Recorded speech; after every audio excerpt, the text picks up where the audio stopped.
우리 서로 앞뒤 좌우 인사하시면서 주 안에 사랑하고 축복합니다.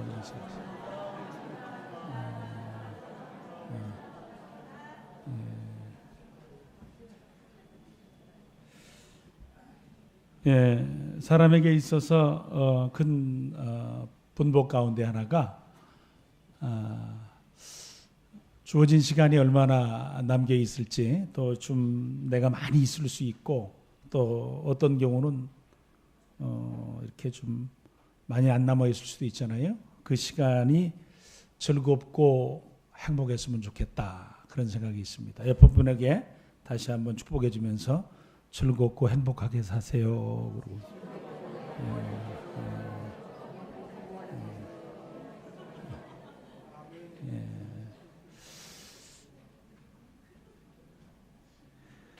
지난주에 하나님께서 이스라엘 백성들에게 주신 첫 번째 말씀 가운데 하나가 내가 너희들을 사랑한다라는 거였습니다.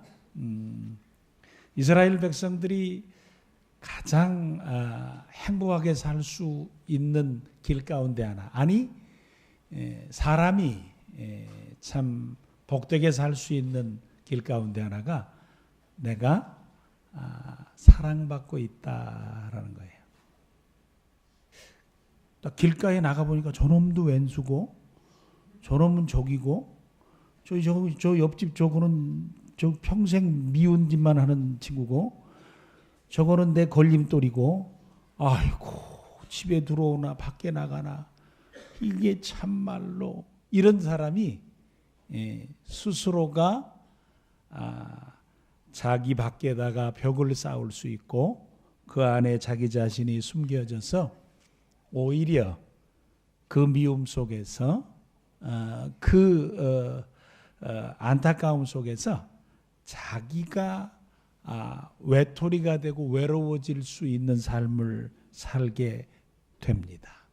그래서 미움은 다른 사람을 힘들게 하는 게 아니라 자기 스스로를 외롭게 하고 고통을 주는 거예요. 그래서 내가 사랑하고 또 사랑을 받고 있다고 생각하면 내 스스로가 많은 사람에게 열려 있어서 만나는 사람을 즐겁게 또 반갑게 또 감사하게 대할 수 있어서 참 행복하게 살 수 있죠. 그래서 참 좋은 삶의 자세 가운데 하나가 나는 하나님의 사랑을 받고 있고 나는 주변 사람에게도 사랑을 받고 있다라는 마음이 있어야 합니다. 그 마음을 갖고 있지 못할 수가 있으니까 옆에 분들에게 그 염려, 근심, 걱정을 덜어주기 위해서 한마디 해주시죠. 당신은 사랑받고 있어요. 시작.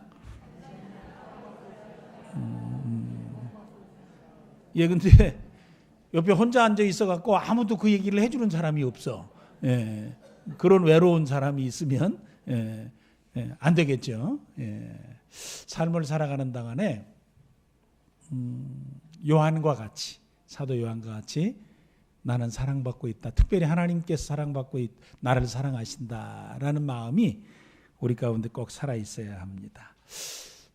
어떻게 사랑했냐 그러니까 야곱을 사랑하듯 사랑해 주셨다 그랬습니다. 그러니까 무슨 돈이 가장 많고 세상에서 가장 부유하고 세상에서 가장 잘되고 세상에서 가장 높아지는 것이 아니라 모든 상황과 사건 속에서 하나님을 경험하게 하고 하나님께 나아가게 하고 결국은 하나님을 찾게 하고 하나님을 예배하게 하며 하나님께 기도하게 하고 그리고 결국은 하나님을 소망하며 자신의 생애를 맞춰가게 해 주시는 거예요. 그래서 합력하여서 내 생애 전체를 믿음으로 잘 살도록 도와주시는 겁니다. 예수 잘 믿고 살게 해주는 거예요. 그러니까 하나님이 나를 사랑하신다라고 하는 건 몸도 편하고 마음도 편하고 아침에 눈 딱 뜨면 걱정할 것 없고 아침에 눈 딱 뜨니까 아주 밥상이 탁 대령돼 있고 쫙 가니까 목욕물이 받아져 있고 쫙 가니까 신발이 깔려 있고 가니까 차에 시동이 걸려 있고 아주 운전해서 회사 가고 그래가지고 나는 그냥 아주 즐겁게 아주 행복하게 살고 있다. 그게 아니라 내 마음이 주님 주신 은혜와 믿음과 사랑 가운데 풍성하게 채워져서 예수 잘 믿는 사람, 또 하나님과 함께 동행하는 사람, 하나님으로 인하여서 위로와 소망이 있는 복된 삶을 살아가는 그 사람이 되게 해주시는 것이다 라는 거예요. 이미 저와 우리 사랑하는 친구들이 그 복을 받고 있는데, 올 한 해를 살아가면서, 아니 우리의 생애를 살아가면서 잘 믿는 믿음의 사람, 또 건강한 믿음의 사람, 또 내 속에서 은혜가 샘솟듯 하는 믿음의 사람들로 살아가실 수 있기를 간절히 축원해 드립니다. 내가 너를 사랑한다, 야곱 사랑하듯이 사랑한다 라고 하셨던 하나님께서 갑자기 6절에 말을 탁 바꾸시면서, 분위기를 딱 바꾸시면서 6절에서부터 특별히 10절 가운데 이스라엘 백성을 향해서 충격적인 얘기를 좀 하십니다. 성전 문을 좀 닫았으면 좋겠다. 성전 문을 좀 닫아버렸으면 좋겠다.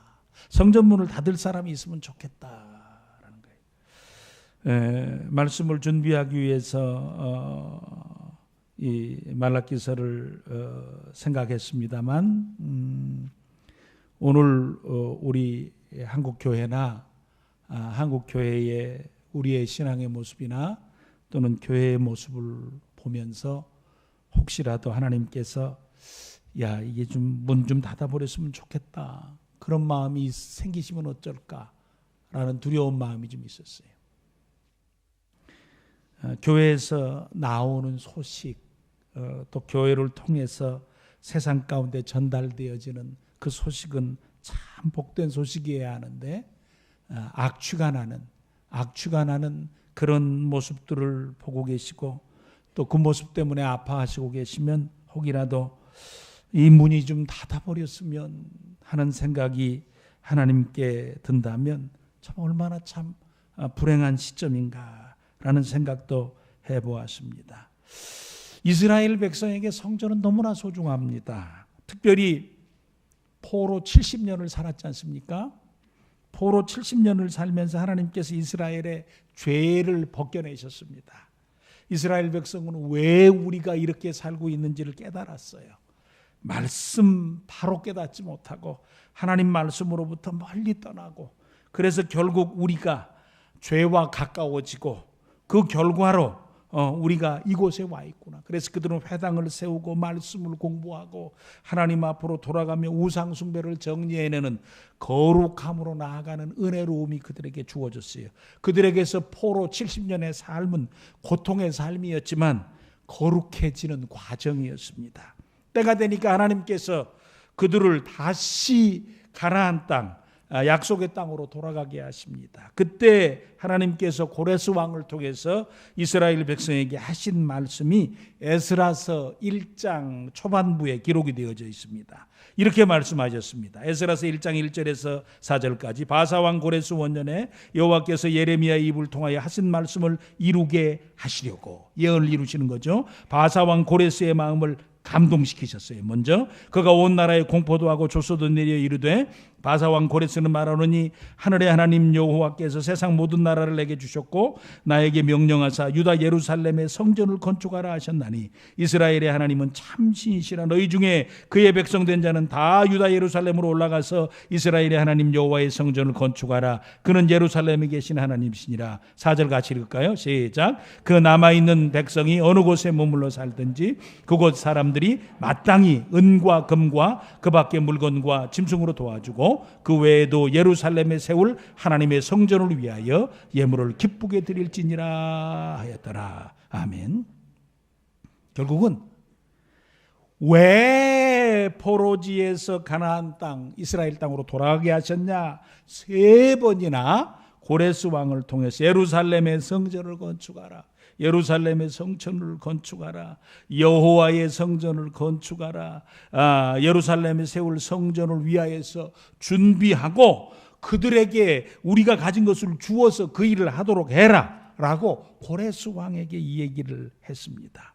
이스라엘 백성들은 그 귀하신 약속의 이룸과 하나님의 섭리 가운데서, 하나님의 도우심 가운데서 정말 기적같이 자기들이 능력과 힘과 방법이 아닌 하나님의 도우심과 역사하심으로 다시 돌아오게 됐어요. 그들이 가진 것이 있는 축복스러운 모습으로 돌아왔습니다. 그러나 성전 짓는 일 만만치 않았습니다. 20여 년의 고통의 시간이 지나가야 했고 우여곡절 끝에 성전을 지었습니다. 성전을 지어야 될 유일한 이유는 하나님 앞에 바른 예배자, 제사자로 서기 위함이었습니다. 그런데 그렇게 지어진 성전, 그렇게 성전을 지으라고 하신 하나님께서 성전 문을 닫았으면 좋겠다라는 거예요. 닫았으면 좋겠다. 여기에 이 장면을 대하면서 저는 문득 창세기 6장이 떠올랐습니다. 창세기 6장에 인간이 범죄하고 너무나 정말 사람의 머리끝부터 발끝까지 악한 생각으로 가득 채워져서 사는 그들의 모습을 보고 사람 지으셨음을 한탄하사 마음에 근심하시고 후회하셨어요. 그래서 내가 이 지은 모든 것들을 내가 다 멸망시킬 것에 대해서 말씀하신 그 상황이 비슷하게 겹쳐왔습니다. 하나님의 후회하심. 왜 이걸 짓게 했을까? 차라리 이렇게 될 줄 알았으면 이걸 다시 짓지 말도록 할 것을 이라는. 물론 하나님의 후회하심에 대해서 인간이 이해할 수 있도록 표현해 주셨고 그 하나님의 후회하심은 결국 그리스도 안에서 완성적인 성전으로 나아가는 그 구원의 수레바퀴가 있기에 우리는 절망할 필요는 없습니다만 그럼에도 불구하고 아파하시고 안타까워하시는 하나님의 모습을 저희들이 만나볼 수 있게 됩니다. 하나님께서 성전에서 이스라엘 백성들에게 특별한 거 원하신 거 아닙니다. 이스라엘 백성들이 성전에서 해야 될 일은 제사였어요. 하나님 앞에 속죄의 제사를 드리고 하나님 앞에 헌신하며 서원하며 제사를 드리고 하나님 앞에 참 복스러운 삶을 살아가겠다고 결단하며 하나님 앞에 제사를 드려서 참 믿음의 삶을 살기 위한 귀한 선한 역사를 그곳에서 경험하고 맛보며 하나님 앞에 서는 일이었어요. 그것은 만남의 장소가 아니었습니다. 그것은 휴식의 장소도 아니었고 그것은 많은 사람들이 교제하는 장소도 아니었고 그것은 정보를 얻는 장소도 아니었습니다. 그것은 커뮤니티가 아니었어요. 그것은 하나님을 예배하는 장소였습니다. 성전에 특별한 기능이 있는 것, 다른 기능을 위해서 성전을 만드신 것이 아니에요. 오늘날 교회의 기능이 전도하기 위해서 많은 것들을 합니다. 뭐 노인 학교도 하고 뭐 많은 또 교회에서 밥도 주고 그다음에 빵도 주고 그다음에 아이들도 돌봐주고 다른 많은 것을 하지만 가장 중요한 이유는 궁극적으로는 하나님 앞에 바른 예배자로 서도록 하기 위함이에요. 그것은 부차적이고 부가적인 것이지 본질적인 것은 아니죠. 하나님께서 그 안타까움의 모습 가운데서 왜 그런 생각을 하셨을까? 무엇 때문에 하나님께서는 이 성전 문이 닫아졌으면 성전 문이 닫혔으면 좋겠다. 그런 마음을 가지셨을까? 라는 하나님의 말씀을 저희들이 생각하면서 오늘 예배자로서 우리가 어떻게 하나님을 예배하고 있는가라는 모습을 한번 비춰봤으면 좋겠습니다. 먼저 이스라엘 백성들에 대해서 첫 번째 하신 말씀이 6절입니다. 6절에 내 이름을 멸시하는 제사장이다 라고 하면서 뭐라고 얘기하시냐면 아들은 아버지를 공경하고 주인은 종을 두려워하는데 너희는 나를 공경하지도 나를 두려워하지도 않는다라는 말씀을 하십니다. 아버지와 아들과의 관계, 주인과 종과의 관계 이런 것이 없다는 거예요. 즉 이스라엘 백성들이 지금 돌아와서 성전을 세우고 그들이 하나님의 백성으로 삶을 살지만 하나님께 관계도 바로 세워지지 않고 하나님께 관심도 없이 산다는 거예요. 자기가 조금만 아프면, 자기가 조금만 힘들면, 자기가 조금만 괴로우면, 자기가 조금만 연약하면, 자기에게 조금만 어떤 일이 있으면 그저 모든 인생이 끝난 것처럼, 또 삶에 참 모든 가슴 아픔이 주어진 것처럼 그렇게 생각하는 각 개인의 삶을 사는 그들이 하나님 앞에서 자신들의 삶을 살아갈 때는 하나님과의 바른 관계를 설정하지 못하고 하나님께 대한 온전한 관심이 없이 그들의 삶을 살아간다라는 거예요. 그러니까 사실 제사를 안 드리고 있었다는 것, 제사가 흐트러지고 제사에 문제가 발생하고 제사에 다양한 어려움이 발생하고 제사가 정말 하나님이 기뻐하시는 모습, 원하시는 모습대로 흘러가지 못했던 이유 가운데 하나가 정말 하나님에 관한 관심이 그들에게는 없었다. 하나님에 대한 생각이 그들에게는 없었다라는 거예요. 자기 생각만 하고 살지. 히브리서 11장 4절에 믿음으로 하나님 앞에 선다는 것이 얼마나 소중한지에 관해서 저희들에게 이야기합니다. 같이 한번 읽겠습니다. 시작. 믿음으로 아벨은 가인보다 더 나은 제사를 하나님께 드림으로 의로운 자라 하시는 증거를 얻었으니 하나님이 그 예물에 대하여 증언하심이라. 하나님께서는 제사자의 제물이 중요한 것이 아니라 제물을 드리는 제사자의 믿음의 모습이 어떤지에 관해서 말씀하고 계십니다. 그런데 이스라엘 백성은 아버지하고의 관계, 그리고 주인의 종에 가졌던 자세, 그래 조심하지도 않고 주의하지도 않고 주인에게 관심도 없으며 주인에게 자신의 모습이 주인과의 관계 속에서 어떠한지에 대한 이해도 없으면서 자신의 삶들을 살아가고 있었다는 거예요. 저희들이 하나님 앞에 예배하는 과정 가운데 참 소중한 게 뭘까?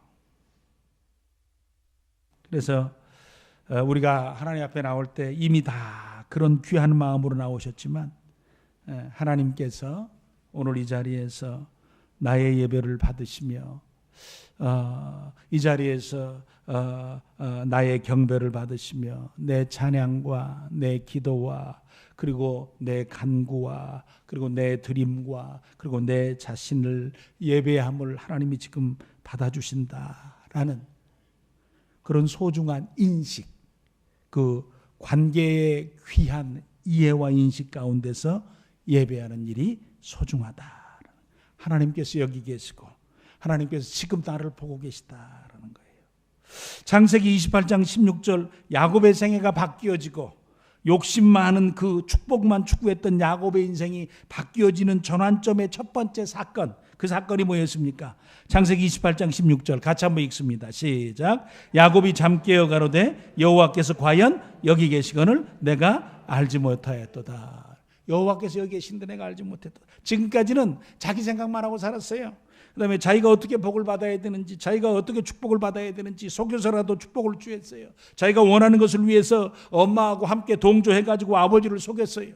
그 모든 것 가운데 자신의 삶을 살다 결국 결론이 쫓기는 자가 된 거예요. 죽을 뻔했고 그리고 쫓기는 자의 인생을 살다가 그 과정 가운데서 아무도 없다고, 나는 외톨이라고, 이제는 속여서 취한 인생의 축복이 내게는 별 즐거움이 아니라고, 이제는 외삼촌 집으로 쫓겨가면서 그 들판에서 하나님께서 그를 만나 주셨어요. 하나님께서 만나 주셨을 때 하나님이 여기 계십니다. 그리고 그 자리가 베델이 됐어요.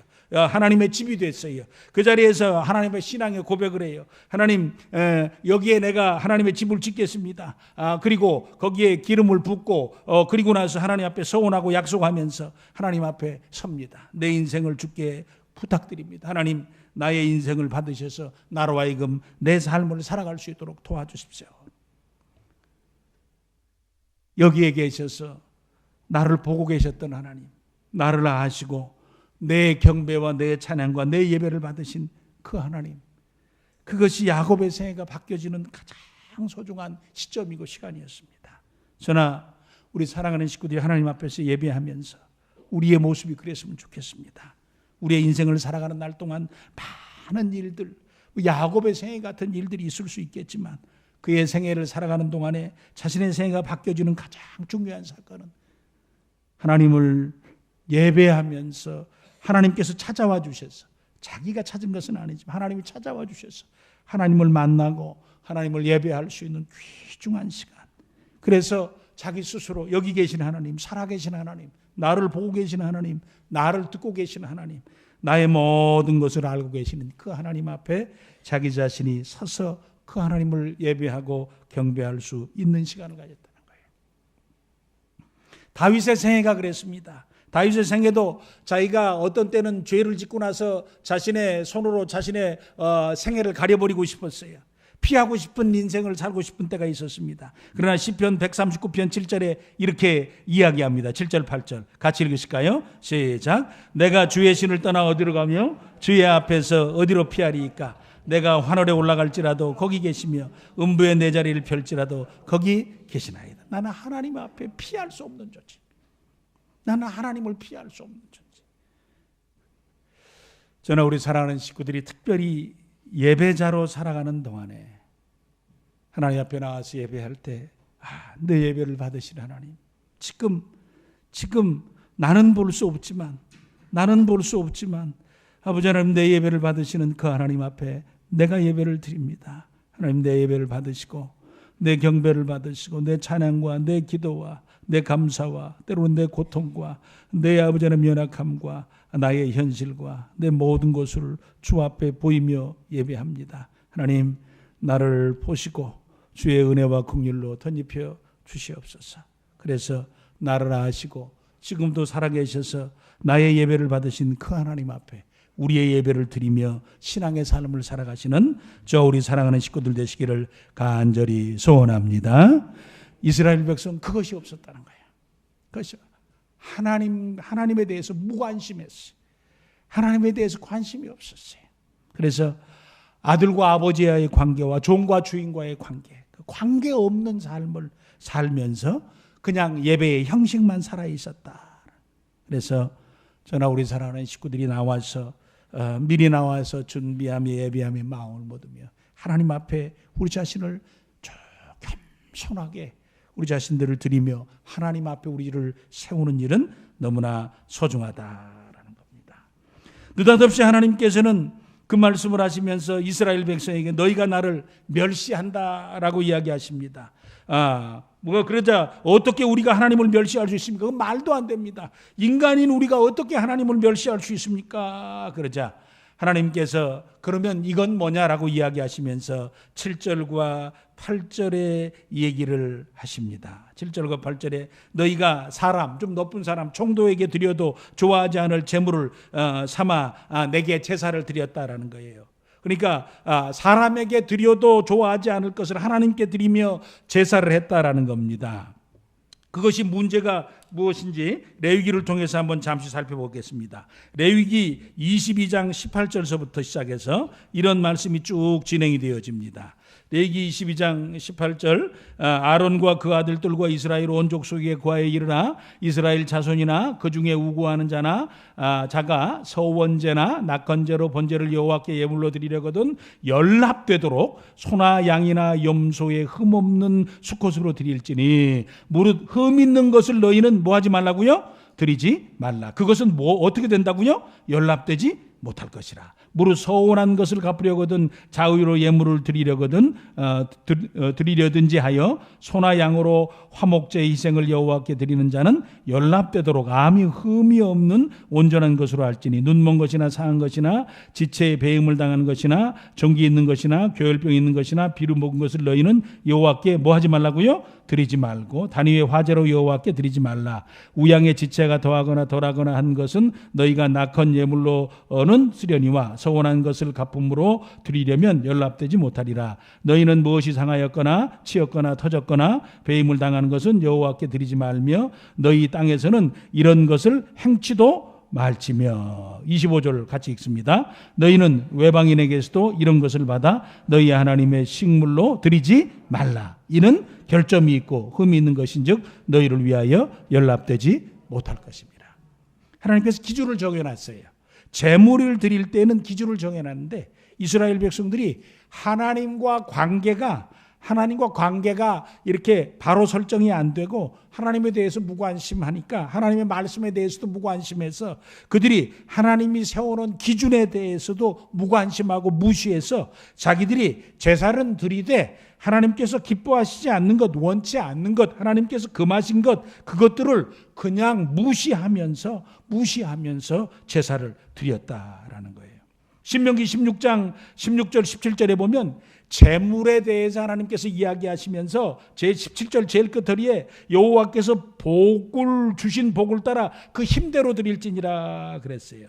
레위기 14장 20절에서 22절 말씀까지 보면 나중에 비둘기로 드려도 된다라고까지 말씀을 하셨습니다. 그러니까 하나님께서는 가난해서 작은 제물로 제사를 드리는 것에 관해서 너는 죄는 그렇게 크게 져놓고 제물은 이렇게 조그만 거 갖고 와, 그러시지 않았다는 거예요. 본래부터 제사는 그가 믿음으로 하나님 앞에 자신이 용서받기를 소원하며 열망하며 하나님 앞에 자기가 할 수 있는 제물을 가지고 나와서 대속의 은혜를 경험하도록 하나님께서 계획해 놓으신 거예요. 그런데 사람들이 하나님께서 하라고 하신 기준과 하나님께서 하라고 하신 방법을 무시하고 그냥 막 자기들이 원하는 것으로, 자기들이 가능한 것으로 드렸어요. 예수님께서도 두 렙돈을 헌금한 과부를 보시고 칭찬하셨습니다.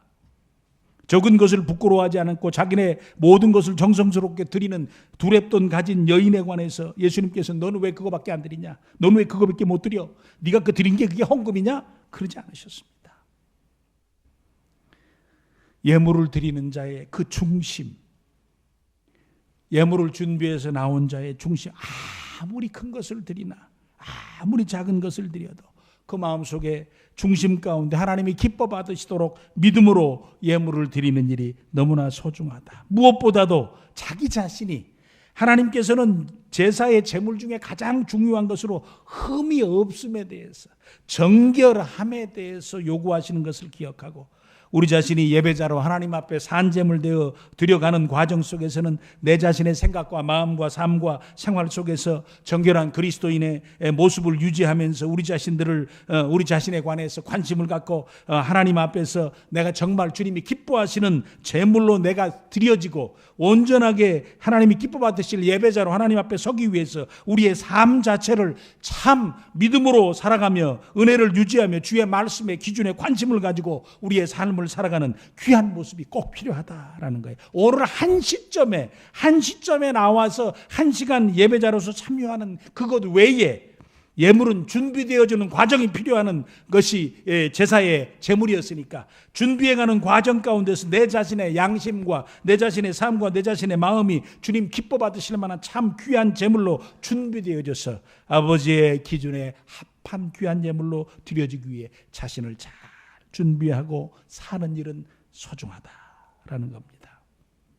저나 우리 사랑하는 식구들이 오늘 1시간 주 앞에 드려지는 예배의 시간을 위해서 우리의 삶의 일상의 삶 가운데 주께 드려질 제물로서 우리의 삶을 지혜롭고 은혜롭고 하나님의 기준이 있는 하나님의 선하심을, 하나님의 기뻐하심을 추구하는 자로 우리의 삶을 아름답게 살아가셔서 하나님께 우리 자신들이 예배하러 나와서 우리 자신들이 드려질 때 우리가 드리는 모든 것들이 우리 자신부터, 우리 인격부터, 내가 드리는 모든 물질과 모든 정성과 아울러서 하나님이 기뻐 받을 수 있는 제물의 귀한 삶을 살아가시는 저와 우리 사랑하는 식구들이 되시기를 간절히 축원해 드립니다.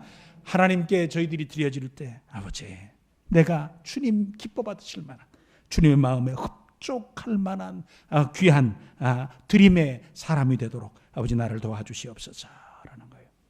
그런데 왜 이스라엘 백성들이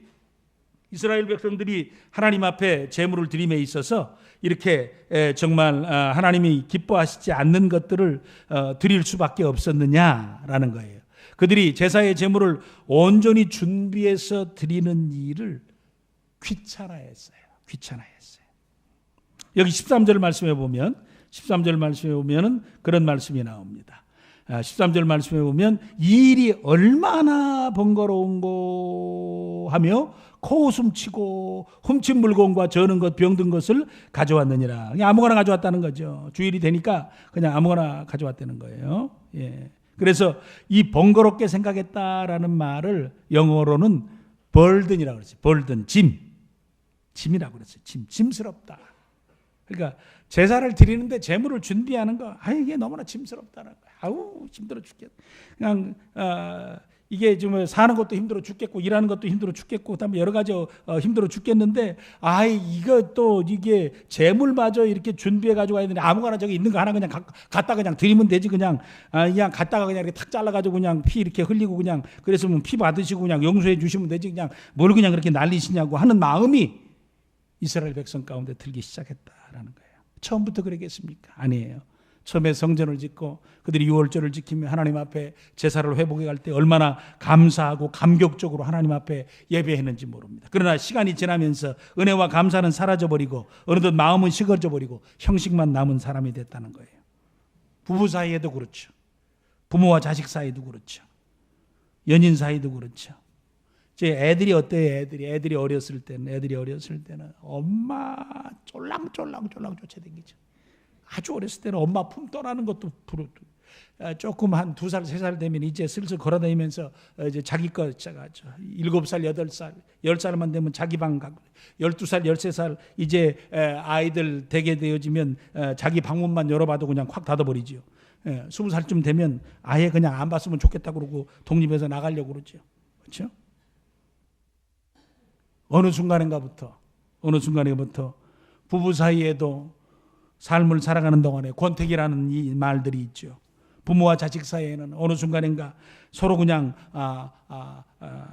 자기들이 멀리 떨어져 보이는 연인들 또 직장 생활도 마찬가지죠. 처음에는 내가 와서 참 직장에 들어갔으니까 좋다 그러는데 지금 직장 가기를 소원하고 우리 사랑하는 식구들도 많이 있습니다만 직장이 됐을 때 처음에 다닐 때는 그냥 내가 다니게 됐으니까 좋다고 하지만 나중에 가면 직장이 나를 잡아먹었다고 내 평생에 모든 나의 젊음을 다 잡아먹고 이렇게 나를 늙게 만들었다고 하는 경우도 생길 수가 있죠. 우리 속에 어느 순간인가 문제가 있는 것이 아니라 내 마음속에 가장 중요한 것이 식어져 버릴 때 모든 것이 귀찮아지는 게 되는 거예요. 인생도 귀찮고 예배도 귀찮고 삶도 귀찮고 남편도 귀찮고 부인도 귀찮고 자식도 귀찮고 교회도 귀찮고 예배도 귀찮고 모든 것이 다 귀찮아져 버려요. 사랑이 식어져 버리면 남는 것은 거칠어진 마음과 괴로운 심정과 지친 자신의 모습밖에 안 남죠. 모든 사람으로부터 모든 사람이 짐스럽고 모든 사람이 나에게 고통을 주는 것 같고 모든 일과 상황이 내게 괴로움이 되는 것 같으며 모든 것들이 내게 내 삶을 힘들게 하는 요소인 것 같습니다. 어느 순간인가부터 내 마음이 식어져 버릴 때 내 마음속에 사랑이 식어져 버릴 때 우리 속에 오히려 많은 문제가 발생해질 수 있다라는 거예요. 그래서 예수님께서 우리의 삶을 살면서 참 신앙생활을 복되게 할 뿐만 아니라 인생을 행복하게 사는 방법으로 우리에게 주신 단 짧은 구절의 말씀이 있어요. 마가복음 12장 30절에서 31절입니다. 같이 한번 읽으실까요? 시작. 내 마음을 다하고 목숨을 다하고 뜻을 다하고 힘을 다하여 주 너희 하나님을 사랑하라 하신 것이요. 둘째는 이것이니 내 이웃을 내 자신과 같이 사랑하라 하신 것이라. 이보다 더 큰 계명이 없느니라. 아멘. 우리의 인생이 힘들어지고 짐스러워지고 그 다음에 내 삶이 고통스러워지고 괴로워질 때는 다른 것이 문제가 난 것이 아니라 내 속에 그것에 대한 사랑이 식어진 거예요.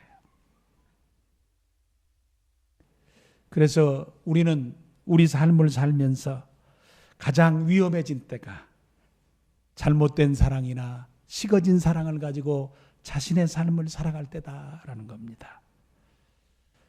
삶을 살아가는 날 동안 아버지 하나님, 내 속에 끊임없는 사랑을 주시옵소서. 하나님 끝까지 하시는 사랑, 끊임없는 사랑, 포기하지 않는 사랑, 자기를 주시는 사랑, 그 사랑이 내 마음을 채우게 하셔서 나로 하여금 끝까지 사랑을 잃지 않고 살아가도록 도와주시옵소서.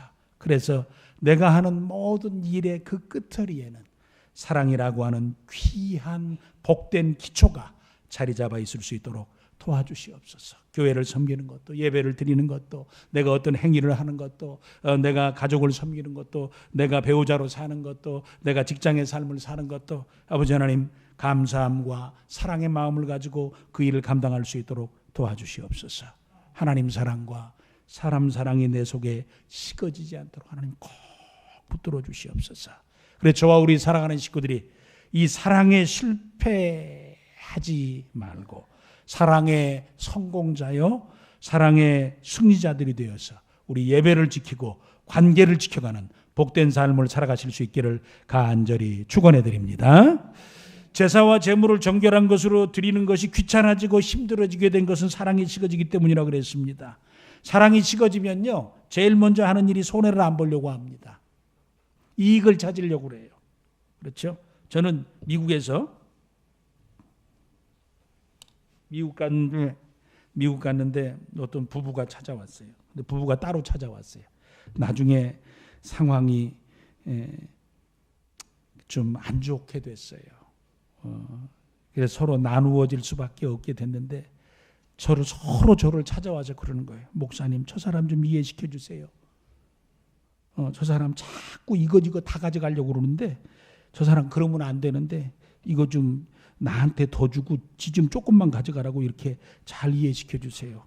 그리고 또 남편이 찾아오더니 부인이 찾아와서 목사님, 아니 나는 이제 이렇게 되면 어떻게 살라고 저 사람이 저거 다 가져가려고 그러는데요. 저 사람 좀 설득시켜 주세요. 좀 이렇게 좀 해갖고 저 사람 이해시켜 주세요. 그래 나중에는 결국 저한테 오니까 안 되니까 누구한테 가죠? 변호사한테 가더라고요. 사랑이 식어져 버리면요. 사랑이 식어지고 나면 제일 먼저 하려고 그러는 것이 뭐냐면 손해를 안 보려고 그래요.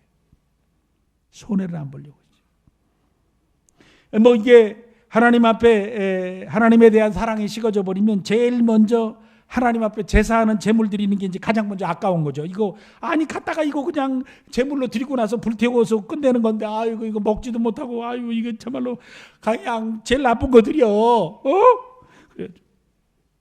그냥 꽃을 넣으면 다 똑같은데 뭘? 사람이 사랑이 식어지면 제일 먼저 하나님 앞에 드리는 것, 하나님 앞에 제물을 준비하는 것, 이게 뭔가 이게 좀 손해스러운 것 같은 거예요. 그래가지고 이거 그냥 제일 싼 거, 그다음에 제일 안 좋은 거, 여기 보니까 눈먼 거, 여기 병든 거, 그다음에 다 약한 거, 악한 거 이런 것을 준비해서 드리도록 했다라는 겁니다. 그래서 하나님께서 원하지 않는 것들을 제물로 준비해서 그냥 드려버렸어요. 이것이 예수님 당시까지 진행이 되지 않습니까? 예수님께서 채찍으로 그 성전을 정결케 하신 사건에 물건 파는 자들을 쫓아내셨던 이유가 거기에 결탁을 해가지고 이익을 추구하고까지 있는 모습이 있었기 때문에 그러셨지 않습니까? 우리가 하나님 앞에 예배를 드리면서 그런 것 같습니다. 예배는 사실 참 불편합니다. 주일날 잠자지 일찍 깨워서 와야 됩니다. 우리 교사들은 9시에 예배를 드리는데 8시 반에 성가 연습하니까 집에서 7시 반에 나와야 돼요. 회사 갈 때하고 똑같이 아니면 더 일찍 나오기도 해야 됩니다. 힘들어요. 피곤합니다. 불편합니다. 그래서 그냥 교사 안 하고 싶은 거예요. 또는 성가대도 안 하고 싶고 그냥 편하게 그냥 살았으면 제일 좋은 거예요. 그냥 살짝 왔다가 그냥 예배 드리고 그냥 가면 제일 좋죠. 사랑이 식어지면 제일 먼저 마음 가운데 내가 제일 편해지고 싶습니다. 어느 순간에 그런 생각을 해봅니다. 사람들에게 예배를 드리러 오고 싶지 않은 이유를 대라 그러면 굉장히 쉽게 될 수 있습니다. 이게 문제가 되고 저게 문제가 되고 이게 이 일이 있고 저 일이 터지고 저 상황이 되고 이 상황이 되고 그래서 참 예배 오기가 힘들었다고 얘기를 합니다. 우리 저랑 함께 전도사 시절에 같이 사역을 했던 김정식 목사가 송산 제1교회를 담당할 때 그 교회는 나환자, 음성 나환자들이 정착해서 사는 지역이었습니다. 그래서 제가 재직기 헌신 예배를 한번 간 적이 있었는데 재직기 헌신 예배를 딱 드리는데 출석을 부르더라고요. 예. 김영석 장로님, 예. 장로님보다 출석 쫙 부르는 거예요. 그래가지고 100몇십 명을 다 부르는 거예요. 재직기 헌신 예배를 드리는데, 시간이 얼마나 가요? 그냥 일일이 딱 재직기 서기가 나와서 부르는 거예요. 근데 내가 이거 왜 부르는 거야? 목사가 보고 설교하라는 거야, 말라는 거야? 이게 출석 부르다가 이게 다 예배 시간 다 가겠다 그러니까. 이게 얼마나 중요한 줄 알아? 이거 예배 안 나오면 약 안 줘. 뭐 안 준다고요? 약 안 줘요. 나환자들이 자기의 건강을 유지하기 위해서 꼭 필요한 건 약을 먹어야 되잖아요, 지속적으로. 근데 그때 교회를 통해서 줬대요. 근데 교회가 그걸 딱 뚱쳐진 거야. 그냥 나눠줘도 되는데 딱 뚱쳐지고 안 나오면 안 준 거예요. 여러분 재직기 헌신 예배 안 나오면 약 안 주면 여러분 재직기 헌신 예배 나오겠어 안 나오겠어? 죽자 사자 나오겠어 안 나오겠어? 목숨 걸고 나오겠어 안 나오겠어? 무슨 일이 있어도 나오겠어요 안 나오겠어요?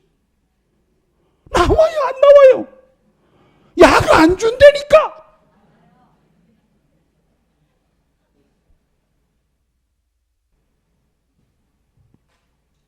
저는 사실은 그게 옳다고 생각해요. 내가 하나님 앞에 예배 안 드리면 죽는다라는 생각이 옳다는 거예요. 죽사사자 하나님 앞에. 어떤 경우에는 사람의 생명을 구하거나 다양한 직종에 있는 사람들, 의사, 군인, 또 간호사, 또 이 응급구조사, 소방대원, 이 사람들은 24시간 사람들을 도와줘야 되니까 예외적인 상황도 있을 수 있어요. 그런 어떤 다양한 안타까움도 있을 수 있지만 그렇지 않고 나오지 않을 이유를 수십 가지 대면서 자신의 문제가 특별하지 않는데도 그렇다면 우리는 그 생각을 꼭 가져야 돼요. 아버지 편안한 쪽으로 사랑을 상실해서 내 이익 쪽으로 내가 가지 말고 하나님 생명을 다해서 내가 주를 예배할 수 있는 귀한 삶을 살아가도록 도와주십시오. 저 우리 사랑하는 식구들이 하나님 앞에 예배 드리는 일을 사랑하는 마음을 가지고 생명을 지켜가며 참 은혜롭게 감당하실 수 있는 귀한 하나님의 사람들이 되기를 간절히 축원해 드립니다.